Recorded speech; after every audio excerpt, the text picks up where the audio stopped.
Bueno, mi nombre es Solen Emilia Castiblanco. Buenas tardes a todas y todos los que se suman hoy a esta iniciativa, que en últimas es un esfuerzo, digamos, de un conjunto de profesionales de diferentes disciplinas y vinculados a diferentes campos, que tenemos la intención de aportar con algunas ideas y diagnósticos y elementos de análisis en la actual coyuntura que estamos viviendo. Esta mesa en particular yo creo que tiene un llamado muy fuerte porque justamente es resultado de la situación que están enfrentando nuestros jóvenes, sumado a muchos años de diferentes crisis socioeconómicas que se han venido acumulando, lo que estamos viviendo hoy como este gran estallido social que infortunadamente ha cobrado la vida de varias personas que se han manifestado y que además, digamos, siguen reclamando sus derechos en las calles. Entonces, creo que en ese sentido,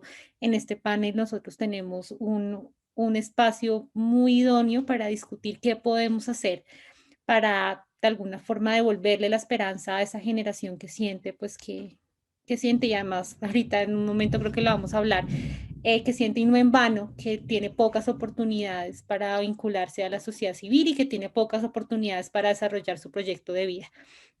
Entonces, bueno, y digamos a título personal, yo soy economista, soy magíster y en este momento estoy terminando mi doctorado en estudios interdisciplinarios en desarrollo. Mi área, digamos, de trabajo tiene que ver con la relación entre mercados laborales y desarrollo y hago parte y vengo hoy en representación de un grupo de compañeros que trabajamos en torno al tema de juventud y mercados de trabajo. Entonces, no sé, Esteban, si quieres presentarte, Perfecto, arranco. Bueno, perfecto. perfecto. Entonces, Esteban, también puedes hacer una presentación corta, más o menos, para el resto de los asistentes. Bueno, buenas tardes a todos y todas. Mi nombre es Esteban Nina Baltazar. También estoy vinculado, como suelen, a la universidad. Eh, es- eh, Hago parte del Observatorio de Deuda Social de la Universidad Javeriana. Eh, y mis temas de investigación han sido a lo largo de estos más de 2 décadas el tema de pobreza y desigualdad, especialmente en los grupos poblacionales, ¿no? En adultos mayores, la jefatura femenina y también ver el tema de los jóvenes y la infancia. Y bueno, como decía Suele, pues este es muy interesante este espacio de diálogo social que, que se da, yo diría que algo así como clases a la calle, pues rompiendo un poco el paradigma de que nosotros como docentes nos hemos eh, eh, acostumbrado a estar con estos temas en salón de clase, las asignaturas que nos ha tocado y acompañando trabajos de tesis. Sin embargo, me parece que es importante el diálogo que debe haber de estudiantes y profesores, docentes, investigadores, con los intereses de la ciudadanía. Y en este momento es muy importante. En este momento de crisis es muy importante cualquier luz, ¿no?, que pueda ofrecer el liderazgo social para poder avanzando en la solución de los problemas. En cuanto a mi formación, pues yo tengo la formación de pregrado en filosofía, una maestría en economía y ahora, como suelen, también terminando el doctorado en ciencias sociales y humanas. Entonces, eso sería todo por ahora. Perfecto, Esteban. Bueno, como ustedes saben, buenas tardes para todos y todas. Este es el panel de políticas de primer empleo y empleo garantizado. Eh, ya pues pasamos la presentación de los expositores. Como han venido observando pues en las diferentes exposiciones del día de hoy, pues el tema del neoliberalismo y de los efectos que ha tenido en la economía, de cómo se han agravado con esta pandemia y de cómo esto ha afectado también el empleo, digamos, directamente. Eh, es uno de los temas, pues, que obviamente no han permitido que hayan políticas, digamos, de empleo o de primer empleo garantizado, precisamente porque pues trata más bien de tercerizar, de informalizar y de generar políticas como la que tenemos ahora en Colombia, pendiente por implementar, que es la 1174. Entonces los dejo con los compañeros, con el compañero y la compañera Suelen, y pues la idea es como que ellos van a exponer, yo voy recogiendo preguntas también acá por el chat, o al final hacemos un espacio pues como para las preguntas. Entonces quedo atento por acá a cualquier cosa y los dejo con los compañeros y con el compañero y Consuelo. Gracias, Nicolás. No sé si quieres empezar.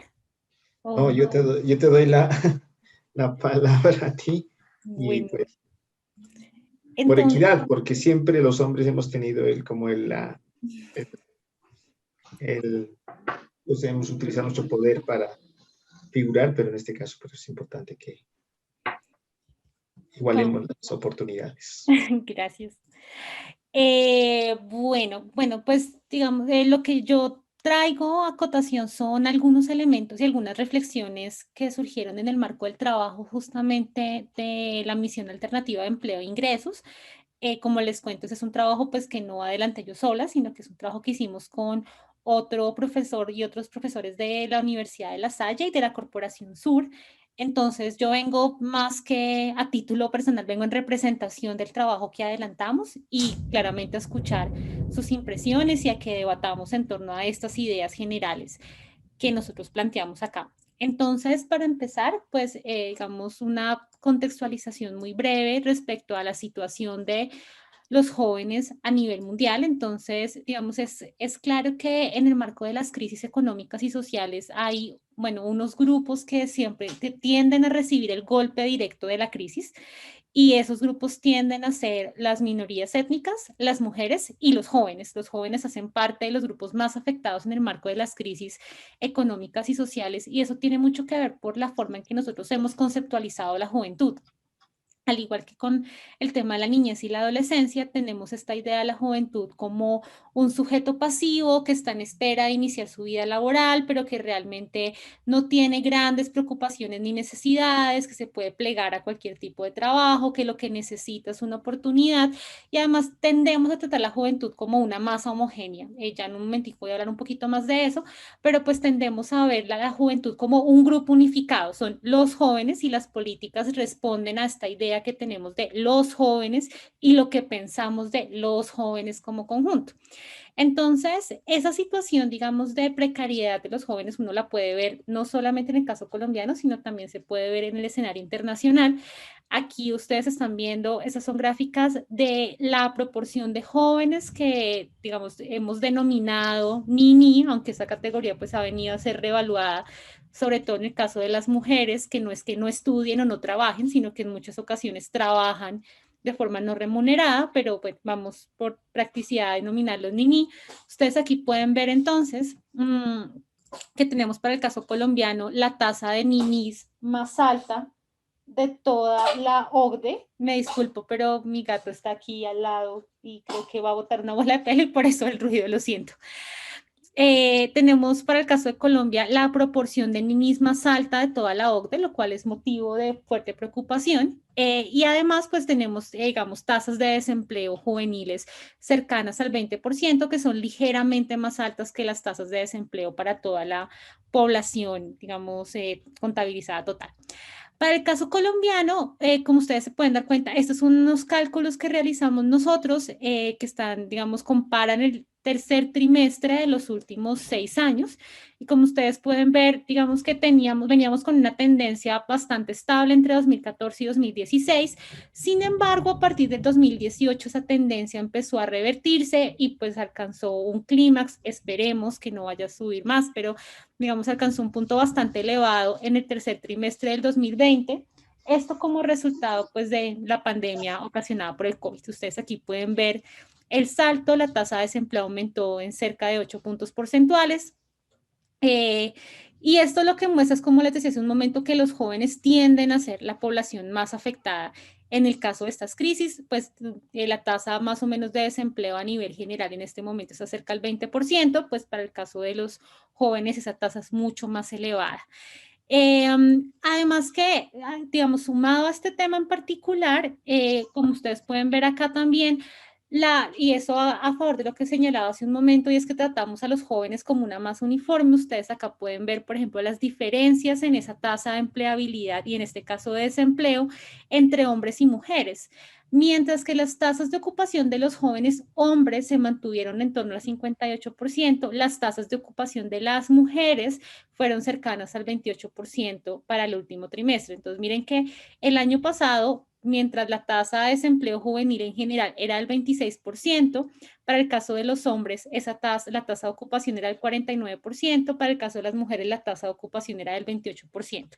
Lo que ya de entrada nos está mostrando, pues, un choque muy fuerte en términos de desocupación, pero además también nos está mostrando un choque diferenciado y nos está mostrando cómo, de hecho, las mujeres jóvenes son las más afectadas en medio de esta coyuntura.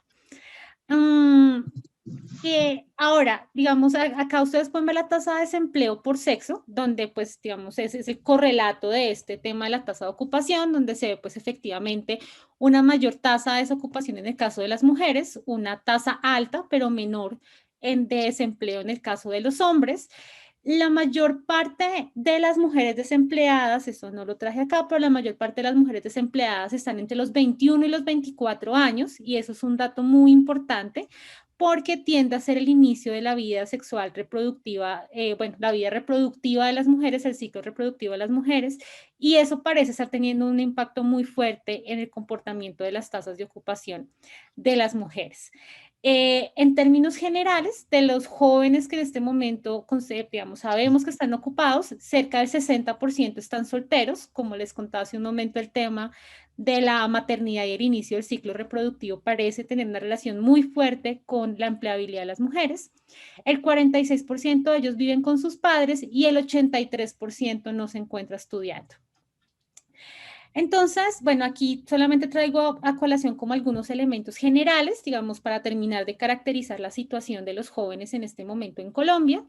En términos interseccionales, si se quiere, el 7% de los jóvenes indígenas están desempleados. Esas cifras son del 13% para palenqueros y 11% para población afro.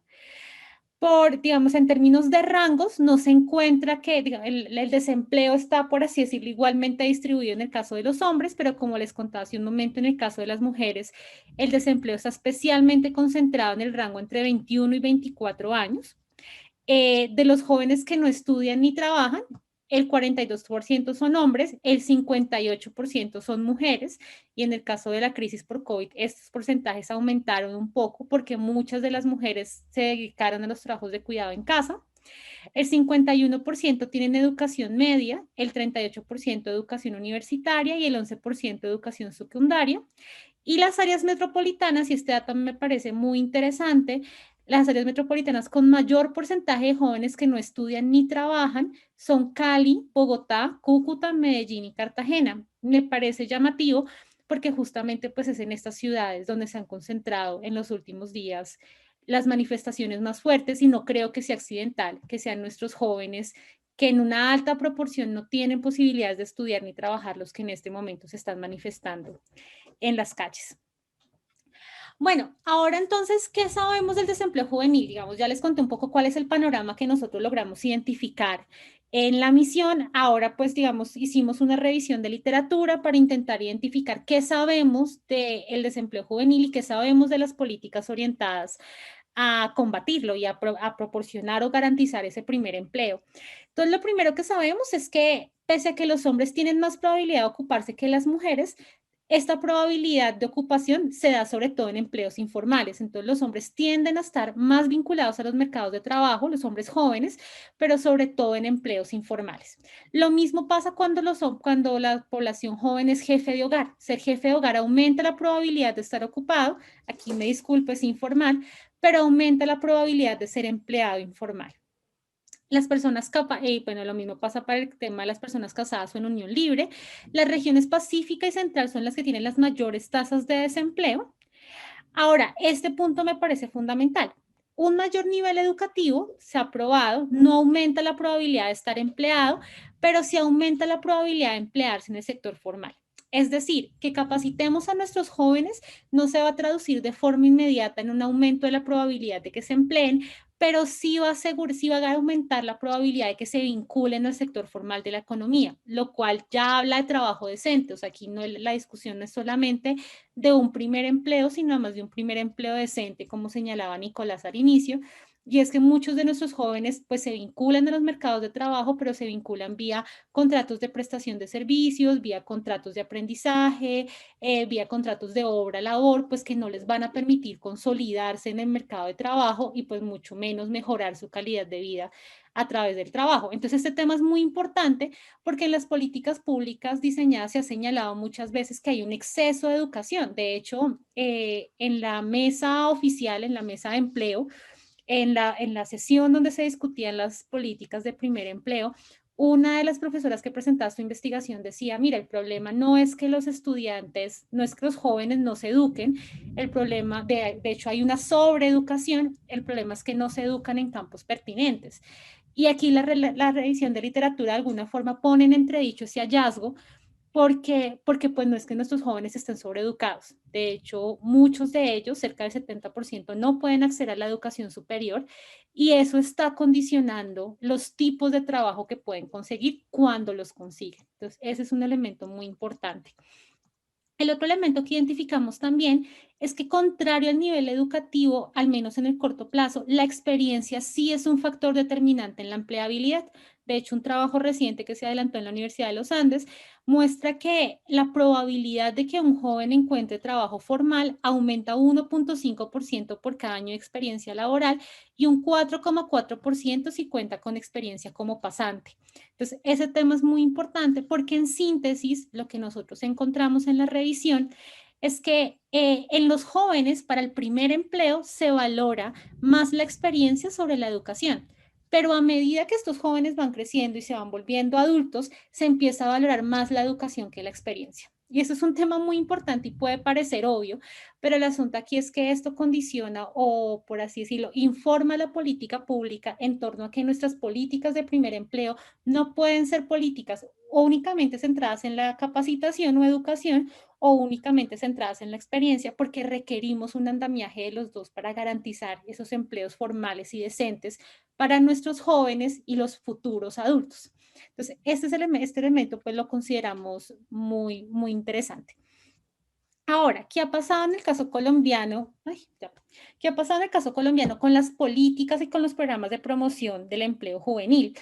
Lo que encontramos a partir del trabajo de Piñeros, que les cuento que se hizo en la Universidad de los Andes, es que el 40% de las políticas implementadas en Colombia se han concentrado exclusivamente en capacitación. Entonces, la revisión de literatura nos dice que para el caso colombiano, esto no son datos generales, sino son datos para Colombia, que para el caso colombiano, pues los programas deben combinar capacitación y experiencia y aún así nosotros tenemos un sobreenfoque en programas orientados a la capacitación.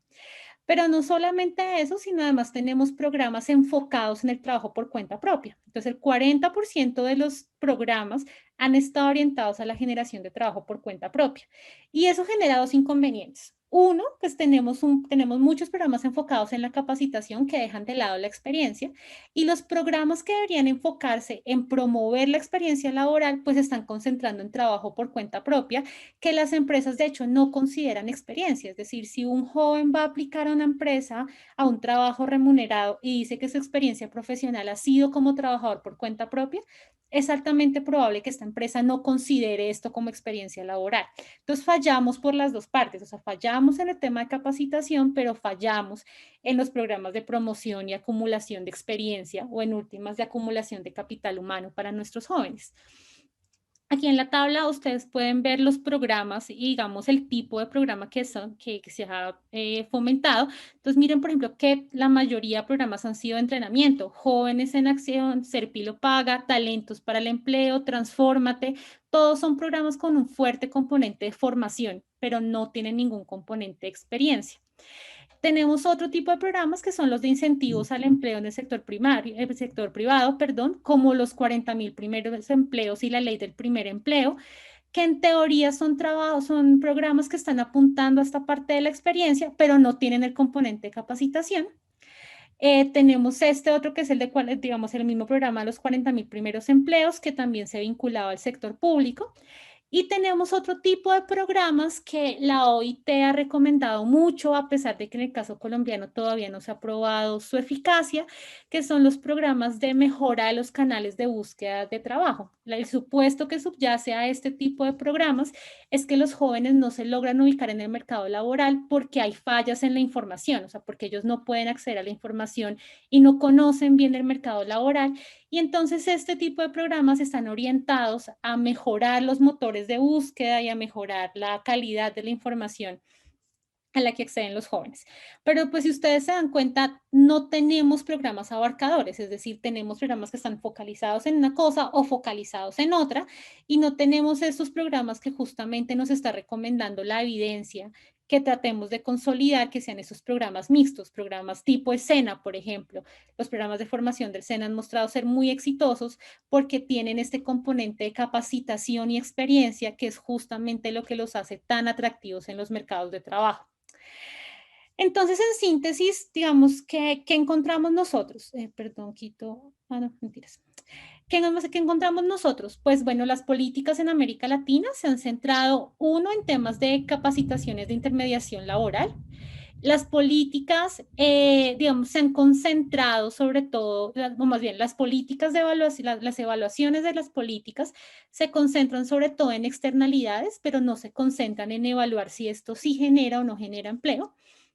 Y una tercera conclusión que en el marco de la actual discusión de la reforma tributaria es fundamental, y es que las políticas de reducción de impuesto a la nómina no crean empleos ni crean empleos formales. Es decir, este tema de que tenemos que disminuirle impuestos a las empresas para que a través de esa reducción de impuestos ellos contraten más mano de obra, para el caso colombiano no ha mostrado ningún efecto positivo. De hecho, la mayoría de empresas recortaron puestos de trabajo después de la implementación de este tipo de incentivos. Entonces, digamos que hay unos elementos interesantes de análisis.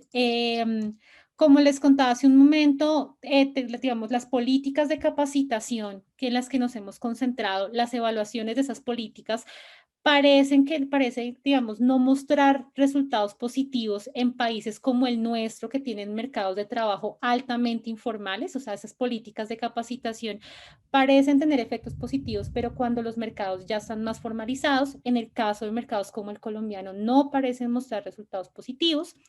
Muchas de esas políticas de capacitación tienen efectos, digamos, no solo en los mercados de trabajo, como les acabo de señalar, pero sí tienen algunos efectos positivos sobre otros elementos como mitigación de pobreza. Y aquí quiero concentrarme en algo que señalaba al inicio, y es este tema de tratar a la juventud como una masa uniforme. Dentro de la teoría clásica económica de los mercados laborales, con la que seguro muchos de ustedes están vinculados, la decisión más o menos es que los sujetos tienen que elegir entre si hacen parte del mercado de trabajo, o sea, si trabajan o si descansan. O sea, los sujetos se mueven entre la decisión del trabajo y la decisión del ocio. Y más o menos así se ha abordado la discusión. Entonces, la discusión es, los jóvenes deciden si trabajan o deciden si descansan. Pero no estamos considerando que para los jóvenes los costos de oportunidad de esa decisión son diferentes. Entonces, por ejemplo, ¿qué nos estamos encontrando? Con que quienes tienen tasas de desempleo mayores son los jóvenes que tienen mayores niveles de educación, que tienen nivel de educación superior y técnica. ¿Por qué? No porque la educación no funcione, sino porque estos chicos tienen costos de oportunidad más bajos. Entonces, estos chicos tienen la posibilidad de terminar su formación superior o su formación universitaria técnica y esperar el tiempo suficiente para conseguir un trabajo que se adapte a sus expectativas. O sea, estos muchachos tienen un mayor margen de intermediación, pueden esperar. Pero tenemos otro grupo de jóvenes que son jóvenes de menos ingresos, que son jóvenes que no tienen ese tipo de educación superior y que apenas salen tienen que emplearse porque es que su costo de oportunidad es demasiado alto. O sea, para ellos la posibilidad de no trabajar, pues ni siquiera está en el conjunto de alternativas posibles.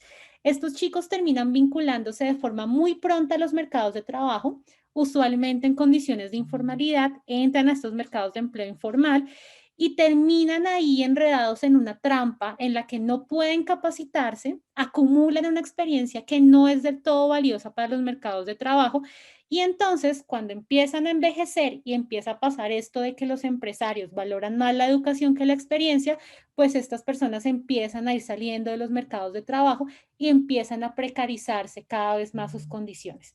Entonces es un tema muy interesante de cómo funcionan ahí los ciclos y cómo y es un llamado además a que tenemos que establecer políticas diferenciales dependiendo del grupo poblacional al que le estemos hablando. Tenemos que dejar de hablar de los jóvenes y tendríamos que empezar a hablar de jóvenes con unas características y jóvenes con otras características, y a eso seguramente tendríamos que sumarle que tenemos que empezar a hablar de jóvenes hombres y jóvenes mujeres. Aquí no traje los datos, pero digamos la probabilidad de cuando las mujeres se convierten en madres a temprana edad, pues la probabilidad de emplearse disminuye de forma dramática. En cambio, en el caso de los hombres aumenta la probabilidad de emplearse. Entonces ahí también tenemos unas diferencias dentro del grupo al que llamamos jóvenes. Y el otro tema importante ahí es que las políticas de empleo que se han fomentado en los últimos años, que están concentrados en temas de autoempleo y emprendimiento, han sido poco exitosas para el caso colombiano. Promueven la vinculación laboral informal, promueven trabajos de bajos ingresos y con alta vulnerabilidad, como pues de hecho justamente lo acaba o lo está mostrando la crisis ocasionada por el COVID, y es que los primeros trabajos que se cortaron fueron los trabajos más vulnerables y los primeros, digamos, sectores que se vieron afectados fueron los sectores de emprendimientos informales que ante la crisis pues no tenían el capital suficiente para responder. Entonces, en ese sentido, hay una crítica importante al tipo de políticas que hasta el momento se han planteado en el caso colombiano para promover y garantizar ese primer empleo decente para nuestros jóvenes. ¿Qué proponemos nosotros de manera general y pues que claramente está abierto al debate y la idea es que lo podamos conversar hoy mucho más? Lo primero, pues es, digamos, algo que justamente estaban señalando y que yo creo que ha sido transversal a todas las discusiones del día, y es que la estructura productiva del país tiene que cambiar en la medida en que sigamos con una estructura productiva basada en el extractivismo. Va a ser poco probable que nuestros jóvenes encuentren un lugar en esos espacios, porque además las industrias extractivas son muy poco intensivas en mano de obra. El sector minero energético es como el quinto o sexto generador, digamos, demandante de mano de obra en el país. Entonces necesitamos cambiar hacia una estructura productiva basada en el conocimiento, y a eso se suma otro tema que digamos, es un trabajo que han venido adelantando profesores de la Javeriana, y es que ellos han identificado que los jóvenes parecen estarse formando en tareas con alta susceptibilidad a la automatización. Entonces van a ser trabajos que se espera que en el curso de 10 o 20 años desaparezcan. Es necesario replantear eso y es necesario revisar el tema de la formación y la capacitación para que se ajuste pues a lo que va a ser el futuro del mercado del trabajo, y mucho más ahora que la crisis por el COVID profundizó todo este tema y aceleró todos los cambios tecnológicos que esperábamos que pasaran en 15 años, todos pasaron en un año y medio. Entonces, aquí, digamos, hay un elemento estructural y eso tiene que ver pues con una migración de la estructura productiva, pero también de la estructura de formación hacia una economía basada en el conocimiento. Lo que les señalaba hace un momento, se hace necesario pues reconocer las diferencias en los costos de oportunidad de los jóvenes, y eso seguramente implicará diseñar políticas diferenciales para jóvenes que tengan educación superior y que vayan a buscar su primer empleo versus las políticas de primer empleo para aquellos jóvenes que tengan educación básica y media y que tengan bajos costos de oportunidad, altos costos de oportunidad, perdón, porque también otra parte de los programas ha sido como, no, pues saquemos a los jóvenes que tienen educación media, llevémoslos a capacitarse, hagámosles programas de formación y luego sí llevémoslos a los mercados de trabajo. Como les señalaba hace un momento, muchos de esos jóvenes no tienen esa posibilidad, o sea, no tienen la posibilidad de retrasar su ingreso a los mercados de trabajo porque necesitan empezar a trabajar ya. Y esos jóvenes necesitan unas políticas diferenciales que atiendan a lo que hemos señalado, son unas políticas que les permitan acumular experiencia y les permitan acumular educación a la par pues que van generando ingresos para sus familias. El tercer elemento que nosotros proponemos en línea con el análisis de los programas son programas mixtos que garanticen capacitación y experiencia. Ya les contaba que el caso del SENA es un caso, digamos, de éxito en ese sentido. O sea, ya tenemos ahí una idea de cómo se pueden diseñar esos programas y se deberían, por ejemplo, recoger algunos de los programas existentes y adicionarles algunos de estos componentes. Y finalmente el otro tema es que, digamos, este análisis de esos programas es un análisis de 15 años, es decir, en 15 años hemos tenido casi 6 o 7 programas diferentes para la promoción del empleo juvenil. Y el tema con eso es que no le damos tiempo a ningún programa de madurar. Entonces, por ejemplo, muchas de las evaluaciones de impacto de los programas para la promoción del empleo juvenil se han hecho a mediano y largo plazo. Por ejemplo, en Jóvenes en Acción, hasta ahora se están realizando los análisis de impacto de esa primera cohorte que perteneció a Jóvenes en Acción. Los resultados han sido positivos, aumentó en un 22% la probabilidad de estar empleado, disminuyó la probabilidad de delinquir y de que algún familiar cometa un delito violento, aumentó la probabilidad de tener casa propia, pero estos efectos solamente se ven a largo plazo. Por ejemplo, en este caso, el programa de Jóvenes en Acción, que se evaluó en esta evaluación de impacto precisamente, el programa ya no existe con esas condiciones. Entonces, el asunto es que al cambiar de forma tan acelerada o tan constante de programas, tenemos pocas posibilidades de evaluar qué funciona y qué no. Y en esa medida, pues también hay un llamado a la estabilidad de los programas y a la estabilidad de la política pública, de manera tal que nos permita hacer esas evaluaciones y saber qué componentes están funcionando y qué componentes no están funcionando. Yo me permito entonces dejar hasta acá y pues para retomar en un momentito el debate. Perfecto, Suelen. Bueno, no sé si tienen alguna pregunta o si suelen considerar entonces que avancemos con el compañero y ya al final entonces todas las preguntas de una vez.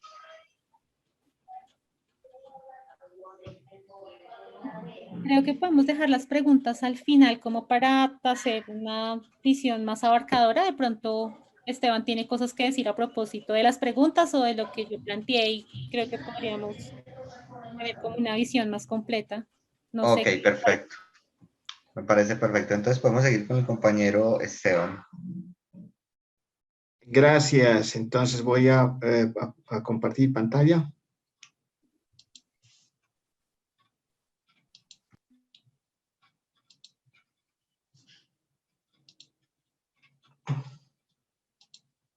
¿Sí? ¿Se está viendo? Sí, sí, vemos. Bueno, Sí, señora, ahí se ve. pues este es el panel. Esta tarde hay 3 paneles y este está dedicado al primer empleo y al empleo garantizado. Y pues he tratado de, digamos, de poner este título provisional, alternativas de acceso al ingreso para los jóvenes en Colombia. ¿Sí? ¿Cómo pueden acceder a ingresos los jóvenes en Colombia? Entonces, digamos, esta reflexión lo hago a partir, digamos, desde el Observatorio de Deuda Social, que hemos trabajado unas propuestas y también hemos acogido otras. A diferencia del estudio de La Salle, creo que pues, ellos llevan muchos años en el estudio del mercado laboral juvenil. En nuestro caso, más bien hemos tratado de relacionar nuestra propuesta con el mercado de trabajo juvenil. Bueno, primer dato que hay que tomar en cuenta es el de la población. Este es un dato tomado del DANE, que es la institución oficial, es una entidad pública que nos entrega datos oficiales de la población. Y aquí quiero hacer antes un comentario. Incluso para nosotros en la academia, no sé si esto también puede ser un tema para discutirlo en las preguntas, y es si realmente nosotros consideramos que las entidades públicas como el DANE deben hacer pública la información pública financiada con recursos públicos. ¿Sí? Parece un poco un trabalenguas, pero en realidad he notado que mucha información que tiene el DANE lo están utilizando más instituciones privadas, para fines privados. Y pues hay una desconexión total digamos, de la colaboración que puede haber entre el DANE, una entidad pública que permanentemente está generando información social y que no está siendo procesada por los, digamos, suficientemente por la academia, por la gran cantidad de universidades públicas y privadas que hay en el país. Y segundo, menos por las organizaciones sociales y la ciudadanía. Es una información que a veces queda restringida y instituciones como FEDesarrollo, ANIF, las cámaras de comercio sí saben aprovechar este tipo de información que proporciona el DANE a un costo cero. Entonces, creo que es importante tomar en cuenta y exigir que el DANE debe hacer pública la información, ¿no? Porque es hacer pública lo público. Bueno, entonces, en ese sentido puedo decir que el DANE, con su presupuesto de recursos públicos, ¿sí? Creo que el presupuesto del DANE es alrededor de $15 millones al año, y nos da información y debe ser utilizada por nosotros. Entonces, como podemos ver aquí la pirámide poblacional, que es el trabajo del DANE, que hace proyecciones poblacionales. Y tiene que, fíjense, en esta pirámide, ahí la parte más ancha se da justamente en ese rango de, fíjense, donde está el cursor de 15 a 19 años, 20, 24, 25, 29. ¿No? Es decir, y hacia adelante disminuye, digamos, la cantidad de población de hombres y mujeres, hombres de color rojo y de gris de mujer, va disminuyendo, fíjense, a medida que va aumentando la edad, se hace pues más angosta la pirámide.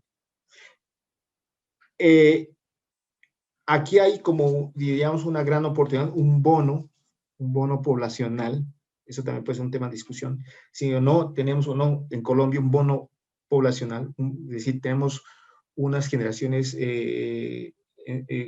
de jóvenes. Son países de América Latina y Colombia con mucha población joven y hay que ver cómo se está aprovechando ese recurso humano, garantizándoles una vida digna, oportunidades para el desarrollo de sus capacidades. Y fíjense, ya las siguientes cortes en la base de la pirámide ya va siendo menor. Un dato que me sorprende muchísimo fue el dato de la Secretaría de Educación que indicaba que ya está cayendo la matrícula de los jardines. Es decir, cada año hay menos niños que se están matriculando en primaria en instituciones públicas de Bogotá. Eso quiere decir que hay menos niños en Bogotá.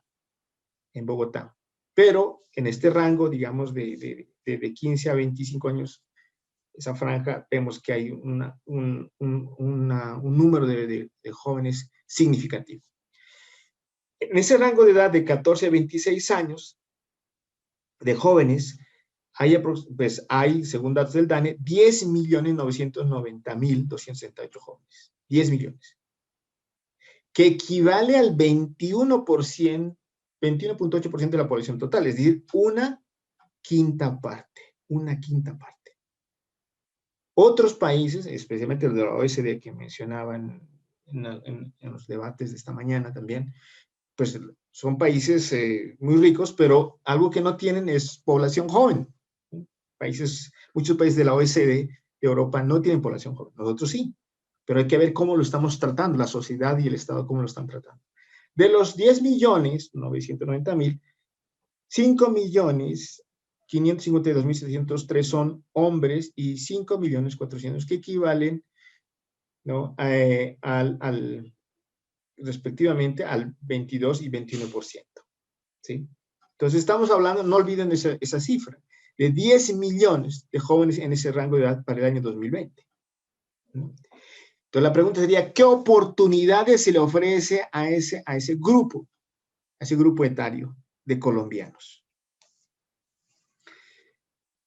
¿Qué nos dice otra información del DANE, del mercado laboral? Hace rato Suelen mostró el dato de desempleo. Yo miraba, creo que ustedes tienen hasta el año 2019, ¿sí? Aquí tenemos el dato hasta el año 2021, hasta 2021. ¿Qué nos dice? El informe del DANE diciembre 2020 hasta febrero 2021, que la tasa de ocupación de los jóvenes ha disminuido. que para el año 2021, para el rango de 14 a 28 años, los ocupados bajó a 42.6% de hace un año, que estaba a 46%. Obviamente podemos concluir que eso es el efecto de la crisis sanitaria y económica. Y por otro lado, el dato de desempleo. El desempleo que ya decía Suelen que históricamente se ha mostrado como un dato alto, pero ahora, para el año 2021, se tiene que hay un aumento también significativo. Creo que en el dato que mostraba Suelen, mostraba que el desempleo era de 18% y ahora está en 23.5% para este año, comenzando este año. Pero las más afectadas son las mujeres, donde también pasó de 25% el año pasado a 31.6%. Y los hombres de 14 a 17%. Entonces, ¿qué nos muestra eso? Que el mercado laboral, el lugar donde se da el emparejamiento entre el que ofrece su trabajo y la demanda de trabajo por parte de las empresas, ese emparejamiento, ¿sí? Está en contra de los jóvenes, cada vez. Y eso muestra en la tasa de desempleo más alta. Si ya venía estructuralmente siendo alta, cosa que significa que la sociedad y el mercado, las empresas privadas y el Estado no están ofreciendo suficientes oportunidades laborales a los jóvenes. Está aumentando. Pero además, como diría también Suelen, viendo lo interseccional, no solamente los jóvenes, sino adicionalmente las mujeres son las que son más afectadas, doblemente afectadas. No recuerdo muy bien la cifra que ponía Suelen, pero aquí tomando unos datos que saca la Fundación Corona, hablando sobre los ninis, y nos hace referencia de que en el rango de 14 a 28 años, también este dato de los jóvenes que ni estudian, ni trabajan, ninis, pasó de 2,5 millones a 2,7 millones para el año 2020, para el año pasado. Entonces, primer dato, 10 millones de población, los que dentro de esos 10 millones que no están estudiando ni trabajando, o sea, no tienen ninguna oportunidad para el desarrollo de sus capacidades humanas, como diría Amartya Sen, están truncados en su desarrollo de su dignidad de personas, porque no están capacitándose, no están estudiando, ni están trabajando, ni están contribuyendo. Son 2,7 millones. Por otro lado, también el DANE nos confirma en la última encuesta, que, bueno, en la más reciente para jóvenes, nos muestra que en Colombia hay hogares compuestos por personas jóvenes, donde el jefe del hogar, sea hombre o mujer, ¿sí?, son menores de 25 años. ¿Sí? Estos uniones libres, casi la mayoría, de los cuales, de todas las parejas de jóvenes que hay en el país, el 43% de esos hogares donde la jefatura es de alguien de menos de 25 años, es equivalente al 43%. Es decir, la mitad de esas parejas, uniones, hogares conformados por una pareja de jóvenes, la mitad viven en pobreza. Entonces, con esta estructura donde vemos que hay una gran ventaja al tener jóvenes, pero vemos que el mercado no está aprovechando ese boom demográfico. Entonces, ¿qué tenemos de las políticas de primer empleo? Lo primero que puedo constatar, y pues en eso creo que podemos coincidir con Suelen, yo diría que estas políticas públicas del primer empleo están dentro de un marco de formalizar el trabajo de los jóvenes, pero dentro de la lógica del mercado laboral competitivo. Es decir, que darle trabajo a los jóvenes no debe distorsionar la lógica del mercado, sino que debe estar enmarcado dentro del modelo digamos, de libre mercado, donde se considera la fuerza del trabajo en general y la juvenil como una mercancía. Y como tal, depende de la ley de oferta y la demanda. Los economistas saben muy bien, y también otros estudiosos de ciencias sociales saben muy bien que cuando sobreabunda un bien, pues pierde su valor. Y si aumenta la oferta laboral de jóvenes, como se está mostrando ahora con la tasa de empleo tan elevada, ¿qué es lo que se espera del mercado? ¿Cuál es la propuesta del mercado laboral de las empresas privadas? Vincular a los jóvenes, sí, pero a un menor salario. Ahora, si se hubiera dado el caso de que hay una menor población de jóvenes buscando trabajos, pues al ser muy poca digamos, la oferta, eso genera su valoración, es decir, un mayor salario. Pero aquí lo que estamos viendo con los datos es que muchos jóvenes, hombres y mujeres, están buscando trabajo, una oportunidad, y eso hace que eso abunde, por lo cual eso es algo, digamos, que lo optimizan y lo aprovechan las empresas. Y como las empresas lo tienen muy claro, esto de óptimo de Pareto, buscan optimizar la eficiencia de los recursos, insumos de producción, entre los que además del capital está el trabajo.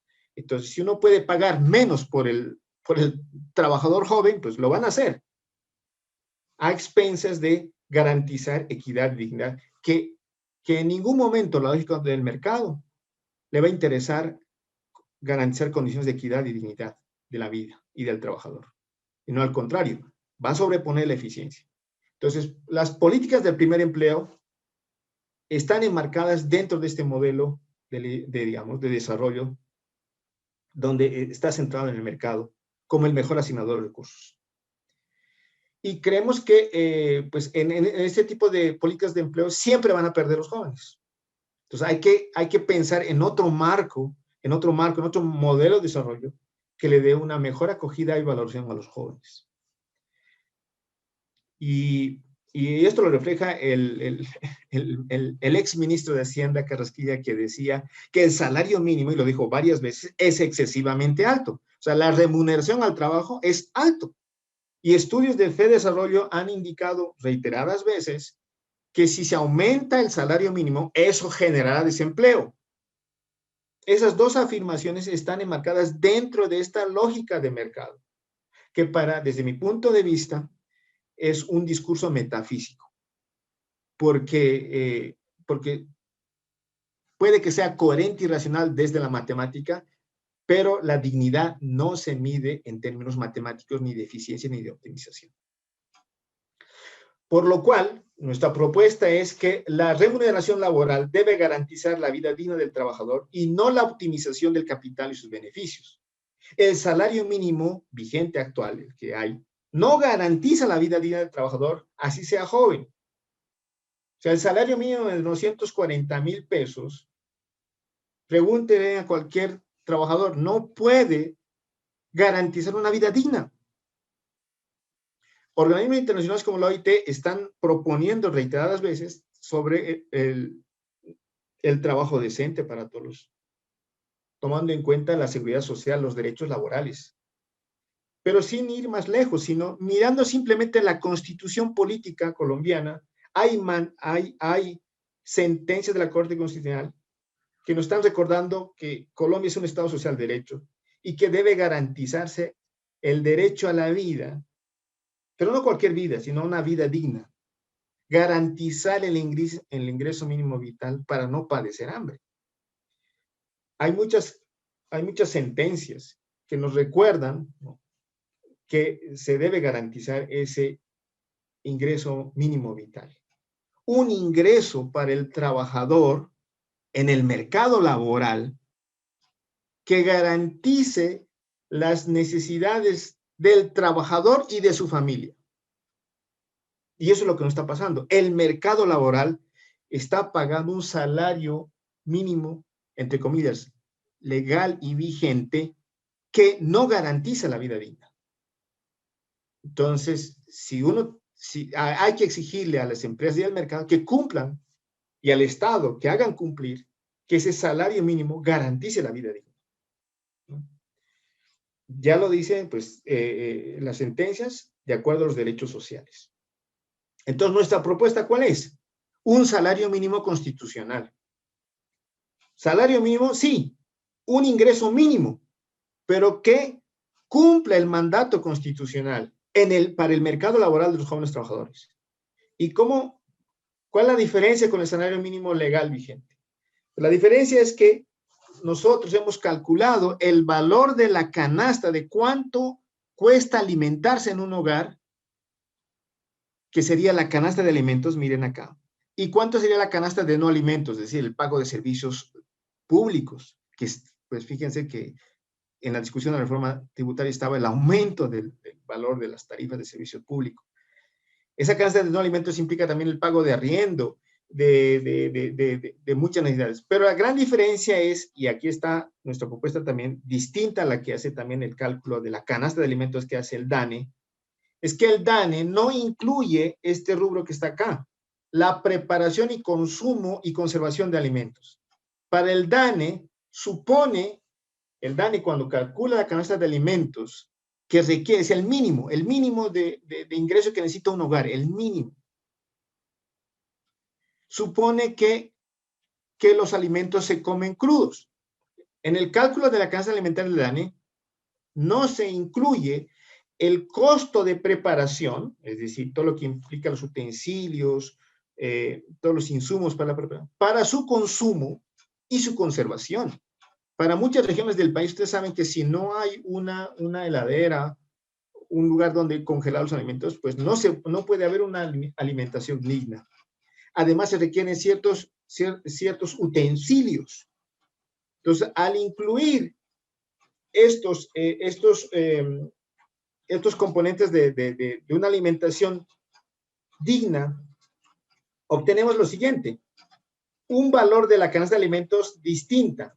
Y haciendo este ejercicio, que lo hicimos junto con México, encontramos que para Colombia la canasta de alimentos, miren, aquí está calculado en dólares PPA, para el año 2016 nos da $411, sumándole ese costo adicional de preparar, consumir y conservar los alimentos de $63, nos da una canasta de alimentos superior a la que dice el DANE, de $474 para el año 2016.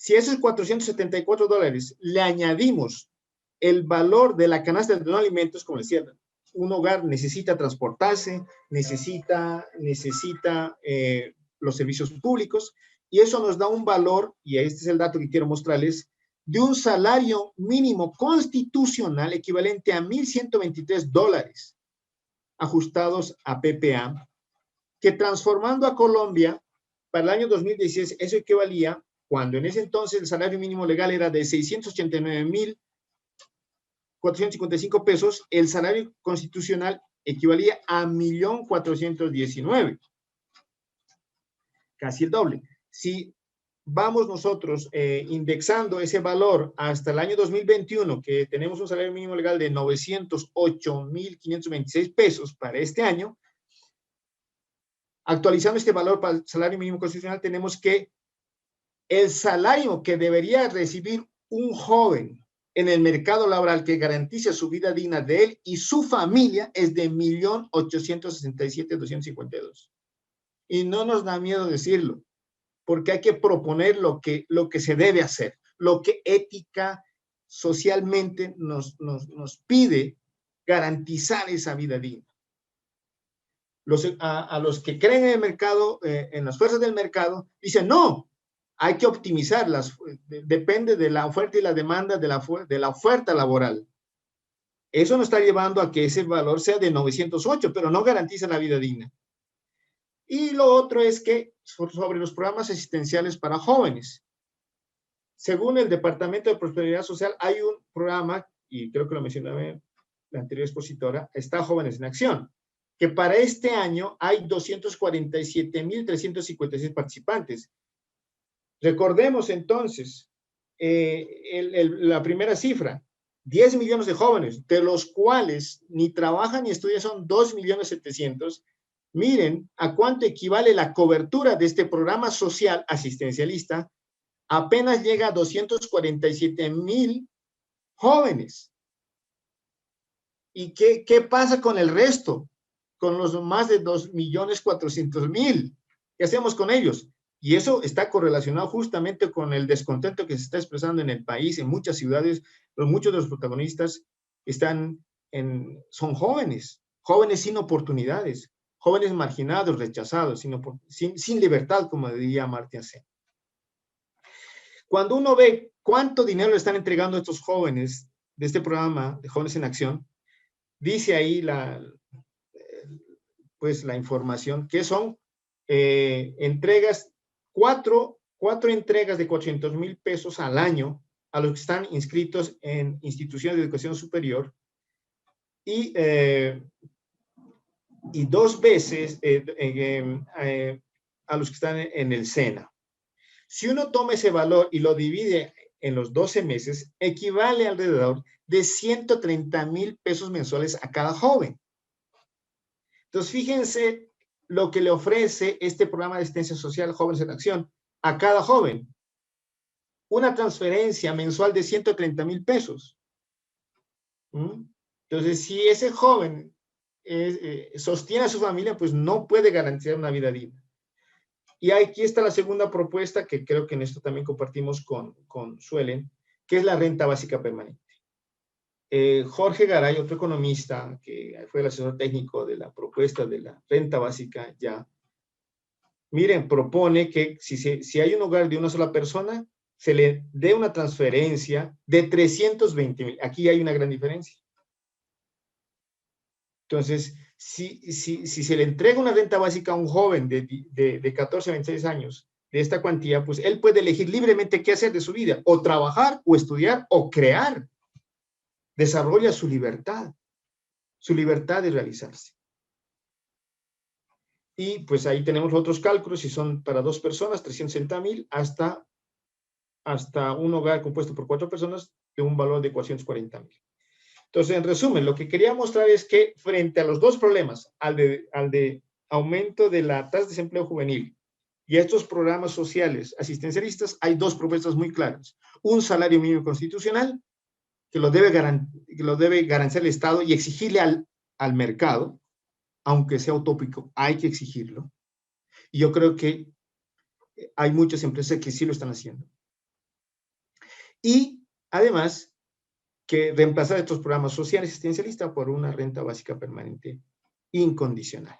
Eso sería como mi exposición para esta tarde. Gracias.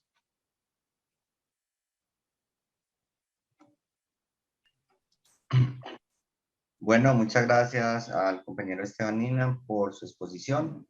Entonces, pues vamos a hacer entonces una rondita de preguntas a los asistentes. Por aquí tenemos una primera pregunta, ya lo voy a formular. ¿Cómo se conciben las prácticas profesionales? Yo la voy haciendo, ya ustedes, digamos, miran cuál tiene como las mayores elementos para el tema. ¿Cómo se conciben las prácticas profesionales que los estudiantes realizan en sus últimos niveles en términos de experiencia laboral y cómo estas se conciben en políticas de primer empleo? Esa es una primera. Y la otra es, de acuerdo al recorte de nómina, termina siendo un beneficio en términos... bueno, esta es la misma. De acuerdo, el recorte de nómina termina siendo un beneficio en términos de reducción de costos, pero no un incentivo de vinculación laboral o de creación de nuevos empleos. Eso es lo que tiene que ver con las prácticas profesionales. Y bueno, solamente está por ahora acá en el chat esa pregunta.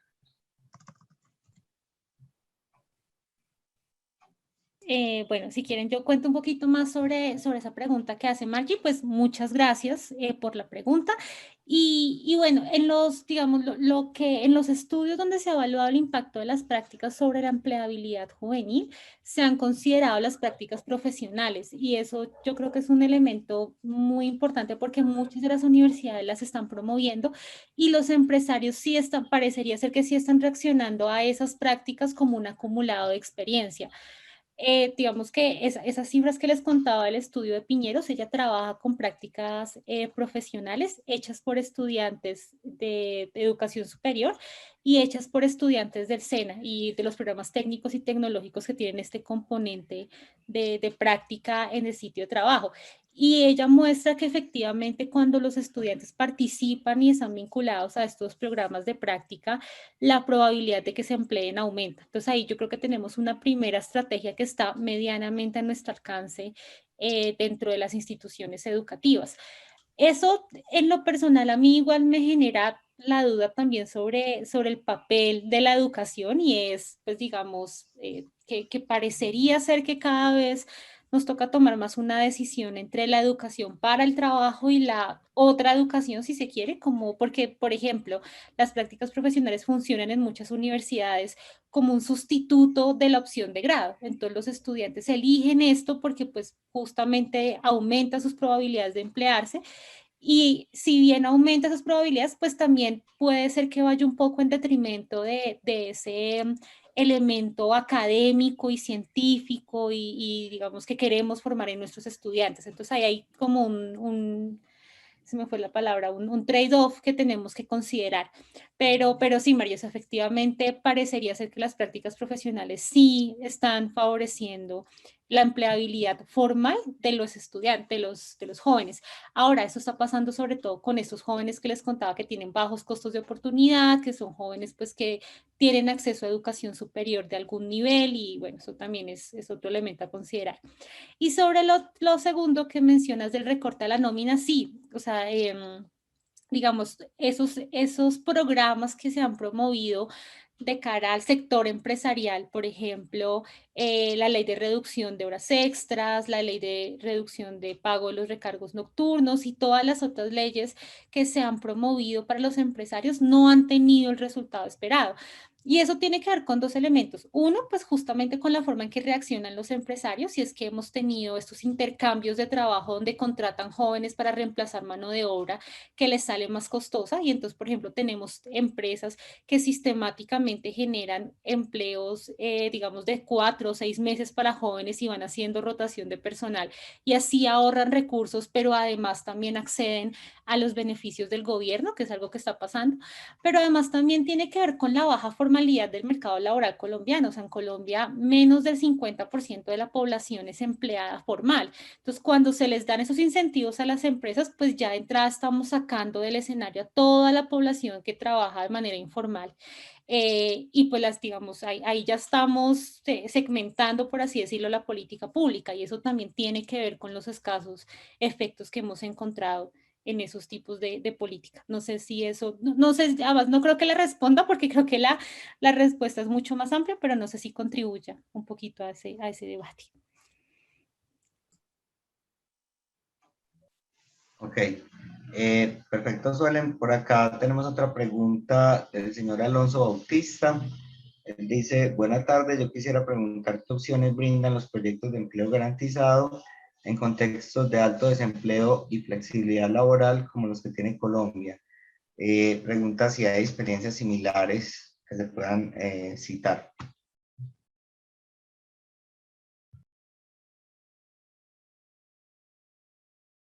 No sé si de pronto Esteban tenga ahí.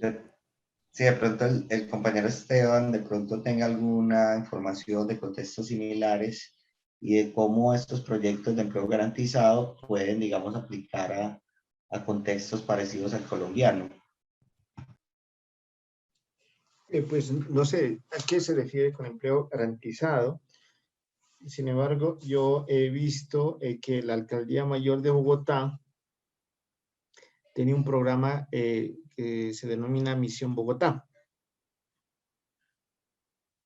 Y pues, ¿en qué consistía ese programa? Consistía en que se contrate temporalmente por 6 meses a jóvenes en ese rango de edad, ¿no? Digamos, hasta 26 años, pero que cumplan dos condiciones, que esté en niveles de SISBEN 1 y 2 y que se encuentre desempleado. Entonces, el Estado, a través, digamos, de este caso de la Alcaldía Mayor de Bogotá, ofrecía un empleo, o sea, era un empleador el Estado. De manera que le daba dos cosas al joven beneficiario. Por un lado, le daba la oportunidad de generar esta experiencia, que decía, de entrar en el mundo laboral, ¿sí?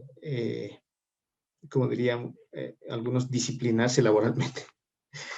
Y segundo, generar ingresos. Entonces, era un contrato por parte de la alcaldía por 6 meses. ¿Sí? Y no se podía repetir porque era para aumentar la oportunidad a otros jóvenes.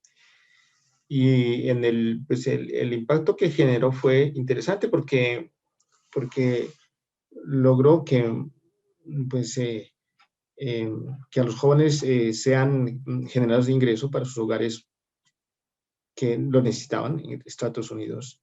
Y segundo, generó en los jóvenes como cierta conciencia de, digamos, de ciudadanía, porque los trabajos de Misión Bogotá era cuidar el patrimonio público, digamos, el espacio público, etc.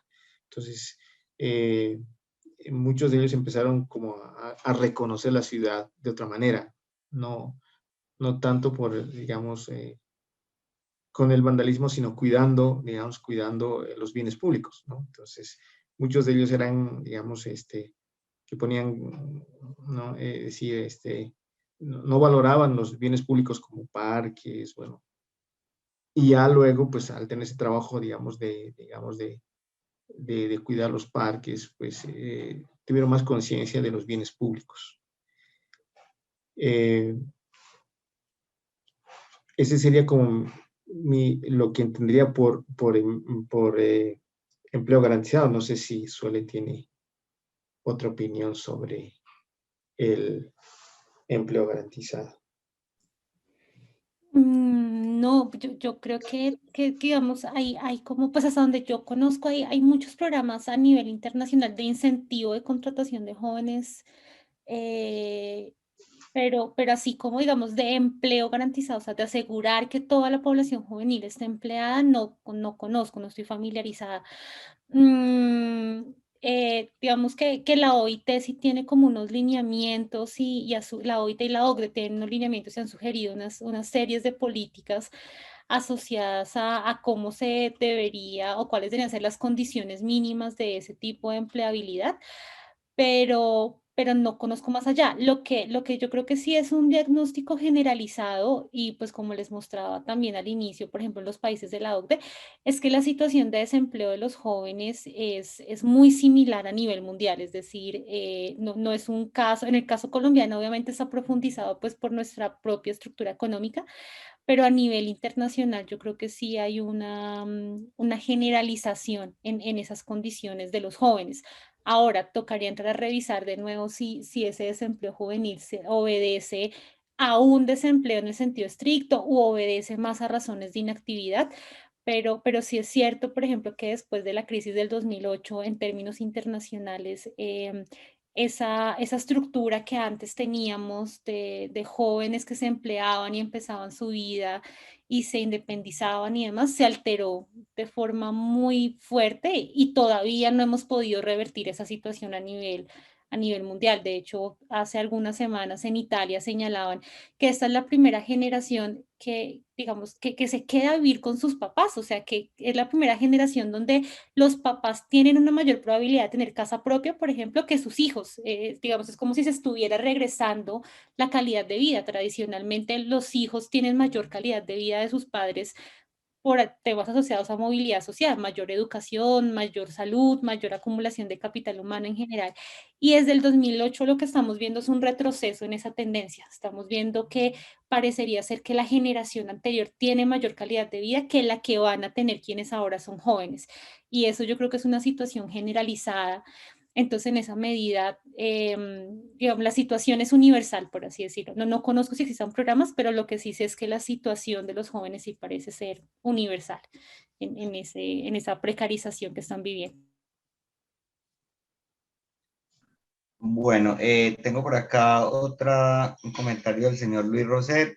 Luis Rosero, él dice, hoy con esos problemas de pandemia, de alguna manera, han dejado sin trabajo y sin ingresos las personas mayores que sostienen familias, y en cada familia pueden haber 2 jóvenes, cerrando aún más la posibilidad de capacitarse. Este es como el tema, digamos, de la dependencia también de los jóvenes que dependen de personas mayores, y pues por la pandemia han quedado también privados de muchas posibilidades. Y el señor Leandro Mora pregunta de mi parte respecto a los gráficos mostrados. Mi pregunta es que si con los salarios mínimos actuales tienen un porcentaje muy alto de informalidad y también de desempleo, por lo tanto, al subir el salario mínimo y que sea más cercano al mínimo constitucional, él pregunta si eso no generaría mayor desempleo o informalidad. Pregunta básicamente que si subir el salario mínimo y acercarlo al mínimo constitucional, como lo han planteado ahorita el compañero Esteban, pregunta si eso puede generar mayor desempleo o informalidad. Otra de las preguntas es si estos datos se centran en el tema urbano o recogen también cifras que tengan que ver con los jóvenes en el sector rural. Bueno, yo quisiera responder la de Leandro Mora. Pues, si me permite. Bueno, pues, Leandro, pues muchos textos de microeconomía, ¿no? De teoría económica, vigente en muchas universidades nuestras, incluso la nacional, universidades privadas como son la Javeriana, la Salle, se enseña en economía justamente las fuerzas del mercado, el equilibrio de todos los mercados, incluido el mercado laboral. Desde ese supuesto, desde esa perspectiva microeconómica de los insumos de producción como es el trabajo y capital, pues obviamente cuando se encarece un bien, un insumo, como en este caso sería el trabajador, que aumenta su salario mínimo, obviamente eso va a disminuir su demanda por parte de las empresas. ¿Sí? Y esa es la tesis que manejan la mayoría de los economistas ortodoxos desde el enfoque, yo diría, neoliberal, neoclásico. Pero se olvida otras explicaciones e interpretaciones que hay frente a eso. Yo diría por el lado de la macroeconomía, de la demanda. Si usted aumenta el salario mínimo de los trabajadores, ¿sí? Puede que en el corto plazo haya ese problema digamos, de mayor desempleo, pero en el mediano y largo plazo, ese ingreso que reciben los hogares, ese mayor ingreso mínimo, pues ¿a dónde se va? Se va al consumo, de manera que aumenta la demanda agregada. Y el primer beneficiario de la demanda agregada son las empresas. Y las empresas tienen que aumentar su producción, porque se aumenta la demanda agregada, ¿no? Un enfoque más keynesiano. Entonces yo creo que es una media verdad decir que si aumenta el salario mínimo va a aumentar la informalidad y va a aumentar el desempleo. Esa es la tesis que se ha manejado, es la canción que hemos escuchado por mucho tiempo. Eso lo repiten hasta ciegamente muchas instituciones y escuelas de economía, pero hay otros enfoques de la economía. Desde el enfoque de la intervención del Estado, a través de digamos, de inyectar recursos para aumentar la demanda agregada a través de transferencias pues presionando para que se aumente el salario mínimo, ¿no? Los gobiernos de América Latina son muy débiles frente a contraponerse con los enfoques, yo diría, de la teoría clásica que ha venido muchas veces de Estados Unidos. La escuela de Chicago, que ha tenido mucha injerencia en Chile, se ha difundido por todas partes, en Brasil, en México, en Colombia. Si aumenta el salario mínimo, va a haber desempleo, ¿no? Entonces, se ha convertido como, yo digo, un mito urbano. Pero no, hay otras alternativas, hay otras. Yo creo que hay que mirar otra literatura también, de cómo el aumentar el salario sí genera en el mediano y largo plazo mayor demanda, lo cual nos lleva a mayor producción y mayor riqueza, no solamente para las empresas, sino para el país.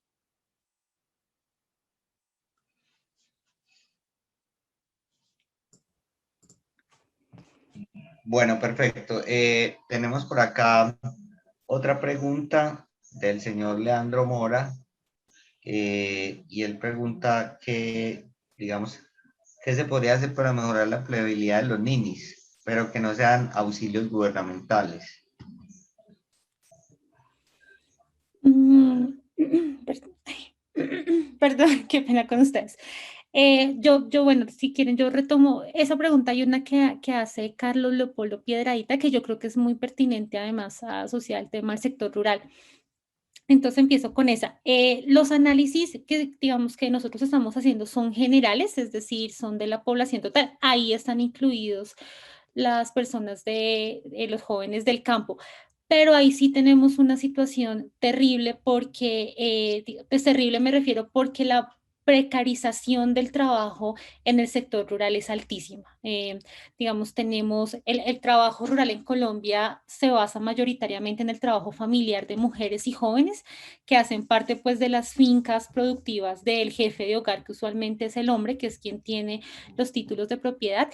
Y entonces los jóvenes y las mujeres se entran ahí en un espacio bien difuso porque para las estadísticas no son empleados porque pues digamos no reciben una remuneración y no trabajaron de forma remunerada la última semana de referencia, pero sí están haciendo trabajo productivo dentro de sus fincas, es decir, sí están a cargo de procesos de producción dentro de las fincas. Entonces ahí tenemos un elemento distorsionador, si se quiere, de la participación de los jóvenes en esos mercados de trabajo, porque tenemos unos mercados rurales muy debilitados, con unas condiciones muy precarias, y entonces estos jóvenes quedan ahí, digamos, no pueden acceder a los mercados de trabajo formales que son más propios, si se quiere, de las urbes, pero tampoco acceden a trabajo remunerado dentro del agro. Entonces ahí quedan atrapados en unas lógicas que son muy difíciles de comprender. Y exactamente, además está todo este tema del desarraigo y de la pérdida de activos asociada al conflicto armado que los deja en una situación incluso más vulnerable.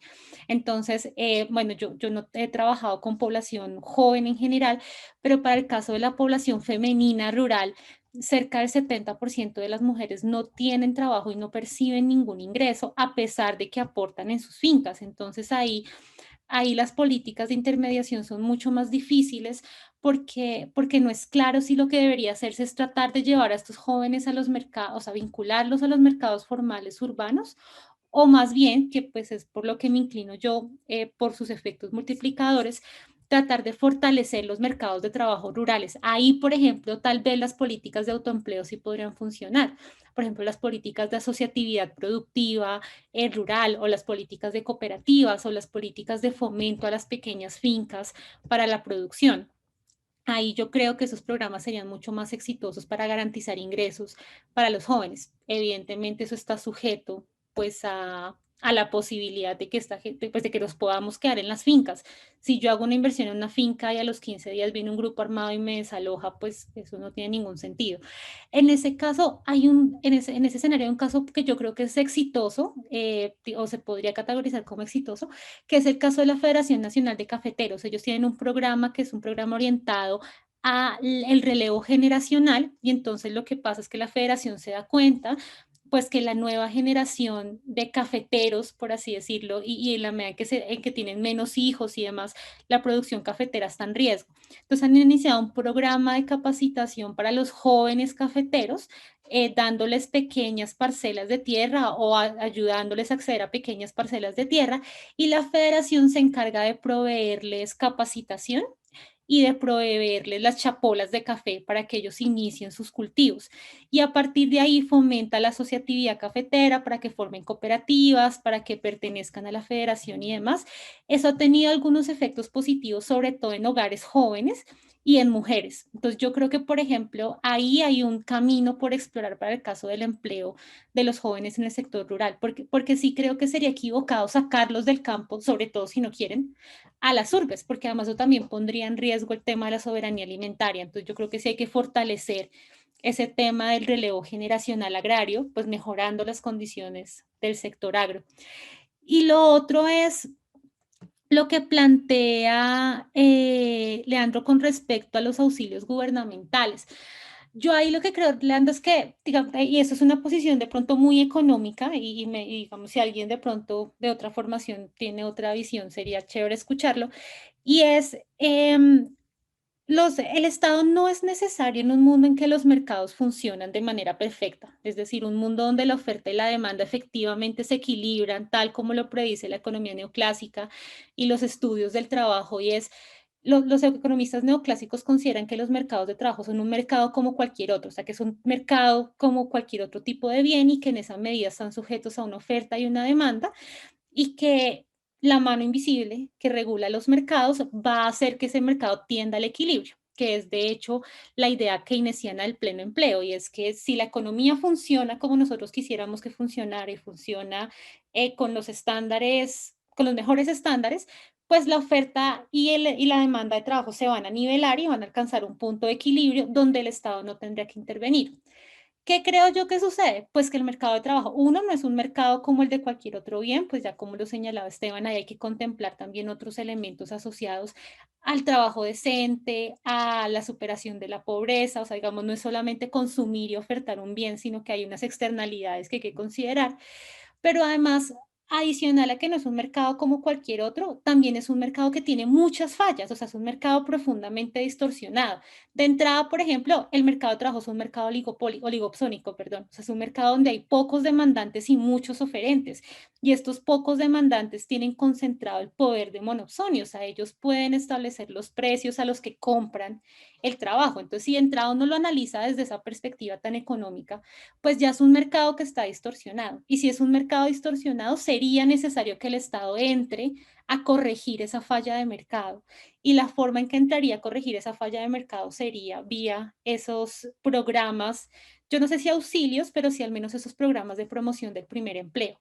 Entonces yo lo veo difícil en ese sentido, o sea, digamos, desde el punto de vista técnico, yo veo complicado que tengamos una estrategia de promoción del primer empleo que no conciba la intervención estatal justamente por esas características del mercado de trabajo que describo. Tal vez en otro tipo de mercados de trabajo eso sería un poco más posible, pero creo que en este momento y dadas las condiciones del mercado de trabajo colombiano es muy complicado. Y una cosita adicional que al respecto de la discusión del salario mínimo es una discusión muy interesante porque digamos, sumado a lo que dice Esteban respecto a los efectos adicionales y multiplicadores del salario mínimo, la evidencia es muy contradictoria, es decir, no tenemos un consenso en torno a si el salario mínimo sí disminuye la demanda de trabajo o no. Ese documento que les comparto ahí es un documento que publicó la OIT hace algunos años, donde hace un metaanálisis de diferentes estudios que observan los efectos del salario mínimo en diferentes países de América Latina.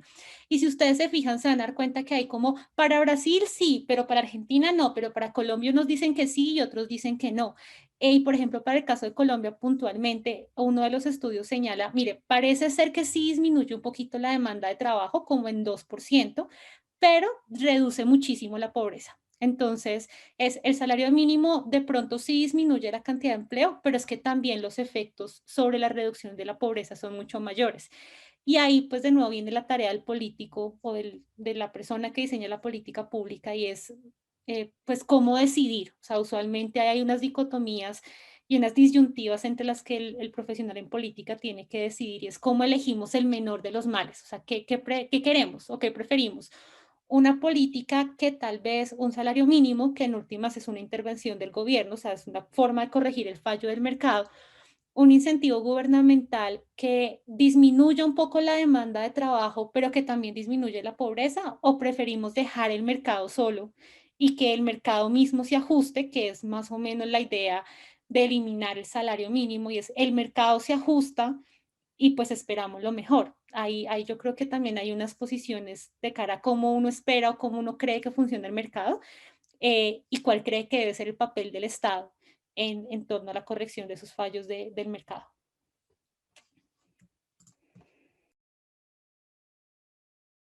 Bueno, suelen perfecto. Por acá hay otras preguntas. Una de ellas tiene que ver con el tema del conflicto armado y los efectos que tiene, obviamente, en el tema del campo, ¿cierto? Y entonces la pregunta es, ¿cómo incentivar y desarrollar las políticas en el campo si no se garantiza trabajo digno y estable, pues, en el campo, ¿cierto? ¿Cómo restituir y cómo repoblar el campo y cómo, digamos, garantizar ese trabajo, cómo incentivar ese trabajo digno, pues, en las zonas rurales?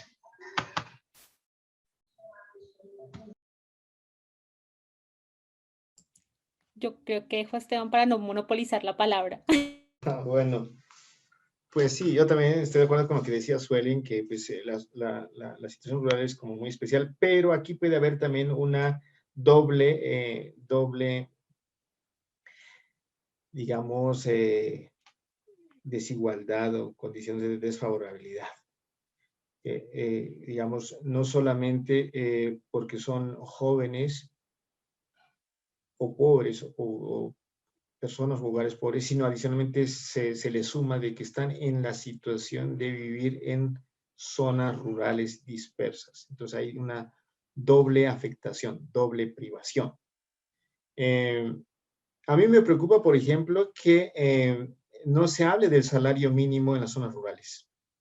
Fíjense, pregunten ahí cuando estén ahí visitando las zonas rurales por turismo, visitando familiares, y la gente recibe el jornal, y eso no logra garantizar ni siquiera la reposición, porque el salario, ¿qué es finalmente? ¿El salario qué es? Es la reposición de las energías gastadas. Yo necesito un ingreso para alimentarme y reponer mis energías que he gastado en el trabajo.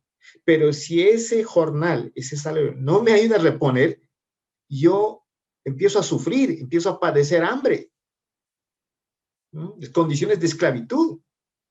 Entonces, lo que uno nota en las zonas rurales es que no hay salario mínimo. Y yo creo que debe empezarse a hablar de salario mínimo en las zonas rurales, ¿no?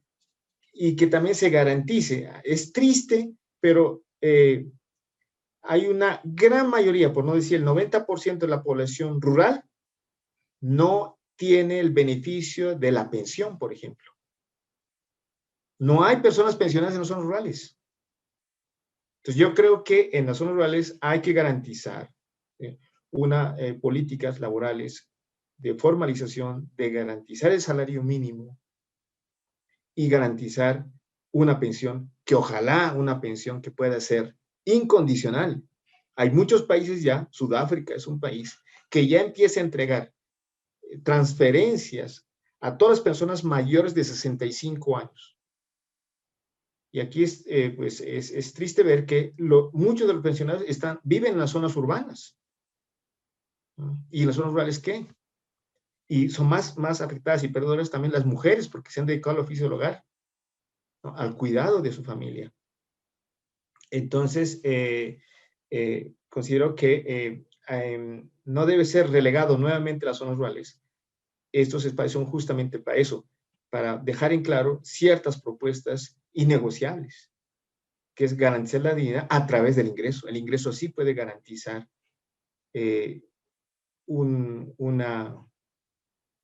la compra de una canasta de alimentos básica y una canasta de no alimentos, que es muy importante, la de servicios públicos, la de acceso a salud y el pago de su afiliación en salud, su acceso a capacitación o educación y la pensión. Ese sería mi comentario en zonas rurales.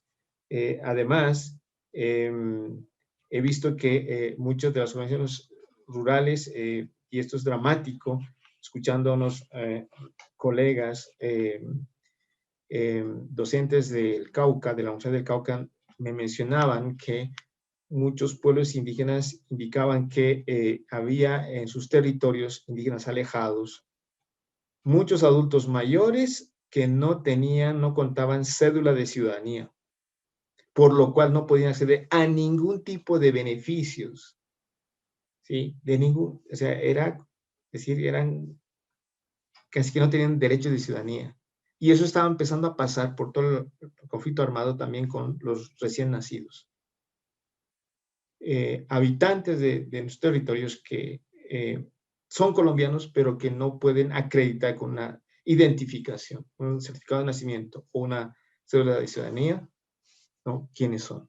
Y eso, el no contar con una identificación formal, les impide acceder a los programas sociales del país. Entonces, yo creo que la zona rural requiere mucho una acción muy proactiva de políticas públicas, sociales y económicas.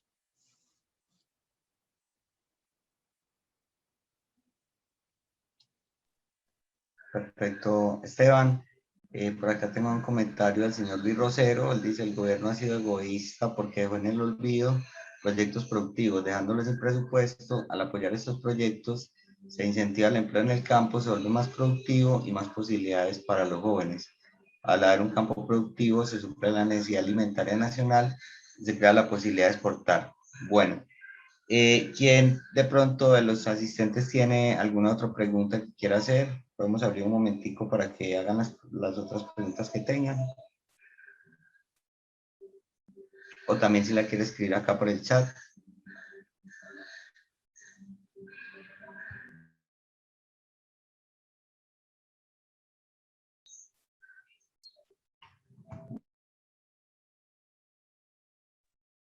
Bueno, creo que no hay como preguntas adicionales por el momento. Pues digamos que podemos retomar un poco el tema. Eh, la exposición un poco, va a ser una pequeña síntesis más o menos de la exposición de los compañeros.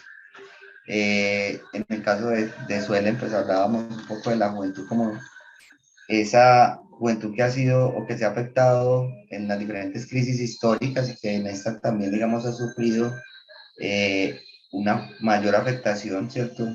Y la ha llevado también a una mayor situación de precariedad.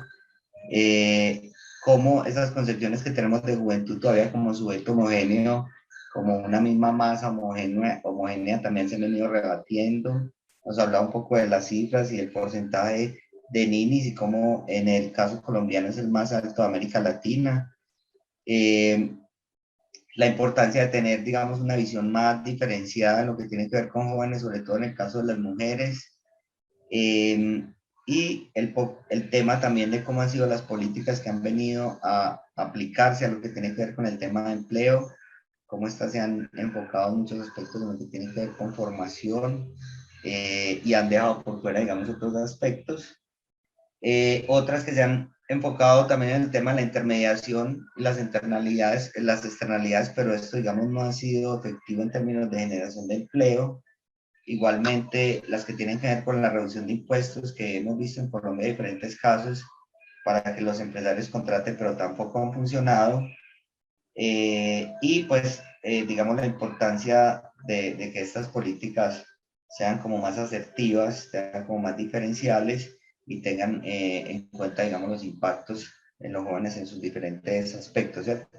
Entonces hablamos de dejar de hablar de los jóvenes en general, tratar de cambiar un poco esta visión y también que, digamos, para superar este tema también hay que tener cambios estructurales, procesos que tienen que ver también, con, por ejemplo, con la estructura productiva del país, la cual está basada en el extractivismo y pues que son necesarias también otras políticas diferentes a las del primer empleo porque estas no han tenido, digamos, un alcance pues como el que se ha esperado. Con el compañero Esteban también veíamos un poco el tema de cómo también es necesario pensarse otras formas de medir el salario. Vimos también el tema de cómo ellos plantean un salario básico constitucional que pueda ser coherente también con el trabajo de los jóvenes. Y cómo, digamos, es necesario también que se ingrese, se respete o se garantice este mínimo vital tanto para los jóvenes como para el resto de la población. Y nos contaba el tema también de la renta básica, pues como propuesta. Con esto y otras cosas más, pues termino un poco la exposición de los compañeros. También tratamos, perdón, todo el tema del campo, la importancia de tener en cuenta desde este enfoque interseccional que hablamos al inicio, a los indígenas, a los campesinos, y a todos estos otros sectores históricamente invisibilizados. Entonces, con esto quiero cerrar un poco ya la exposición. Agradezco mucho a los expositores por su participación y al resto de los asistentes, muchísimas gracias y espero que sigan disfrutando de este evento de la Escuela Nacional Sindical y otras entidades. Muchas gracias. Feliz tarde.